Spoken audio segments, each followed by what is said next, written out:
Eccoci in uno dei siti più belli e splendidi del Veneto. Siamo nelle colline di Valdobbiadene, di Conegliano, sito patrimonio dell'umanità e riconosciuto dall'UNESCO. Si sono svolti 3 giorni di grande attività, alta formazione con delle masterclass e anche un concorso veramente importante, il concorso del miglior sommelier del Conegliano e Valdobbiadene.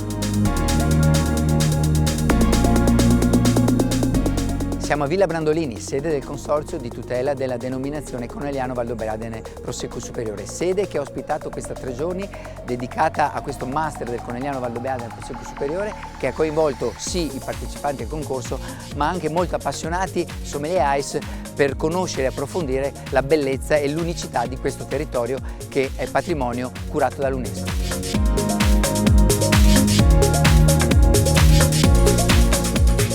Una 3 giorni che quest'anno si è arricchita anche di momenti di confronto con personalità importanti. Ieri abbiamo avuto Giuliano Vantaggi del patrimonio UNESCO, lunedì domani avremo i ristoratori a cui cercheremo di spiegare l'importanza anche della loro partecipazione attiva alla divulgazione del Conegliano Valdobbiadene Prosecco Superiore, per cui 3 giorni intensi su alti livelli, ma soprattutto per sancire ancora una volta questa stretta collaborazione e bisogno che il Consorzio ha della figura del sommelier.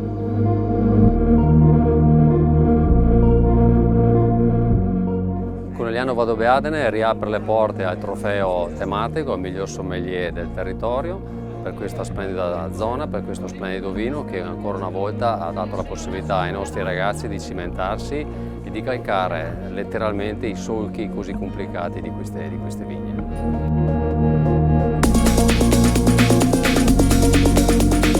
Sono stati 3 giorni molto intensi con l'Associazione Italiana Sommelier, il Presidente e la giuria, e insieme abbiamo davvero realizzato un obiettivo importante, quello di nominare il sommelier della denominazione, cioè colui che porterà con sé tutto il bagaglio di questo territorio e sarà l'ambasciatore del futuro del nostro vino.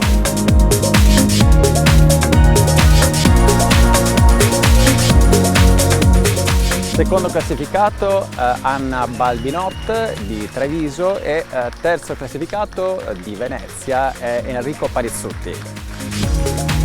Sono felicissimo di aver vinto questo trofeo, questo premio per il Conegliano Valdobbiadene, per il miglior sommelier del Conegliano Valdobbiadene. Sono orgoglioso e ansioso di quest'anno di rappresentare il Consorzio e tutti gli sforzi del Conegliano Valdobbiadene Prosecco